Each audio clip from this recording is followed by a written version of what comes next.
বেটা এই দেখো দুর্গাপূজাতে আমি তোমার জন্য কতগুলো শপিং করেছি। নাও নাও ধরো ধরো, দাও দাও দেখি দেখি।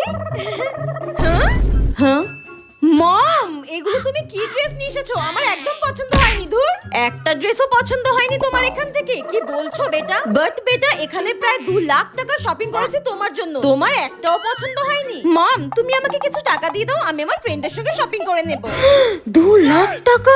ওকে, আমি এক্ষুনি তোমার অ্যাকাউন্টে 5 লাখ টাকা পাঠিয়ে দিচ্ছি, তুমি তোমার ফ্রেন্ডদের সঙ্গে শপিং করে এসো। যাও যাও। বৌদিমণি, হ্যাঁ বলছি কিছু টাকা যদি এই মাসে অ্যাডভান্স দিয়ে দিতেন খুব ভালো হতো বৌদিমণি। এই তো 1 তারিখে তোকে মাইনে দিলাম, সবে মাত্র এখন 27 তারিখ হয়েছে, এখনই তোকে টাকা দিতে যাবো কেন? আসলে বৌদিমণি পুজোর তো আর মাত্র কয়েকটা দিনই বাকি রয়েছে, মেয়েটাকে এখনো পর্যন্ত একটা জামাও কিনে দিতে পারিনি। মেয়েটা বড্ড বায়না করছে। শোন, মেয়েকে পুজোতে নতুন ড্রেস কিনে দিতে পারিসনি বলে আমি কি করব বল? আমার মেয়ের কিছু পুরনো ড্রেস রয়েছে,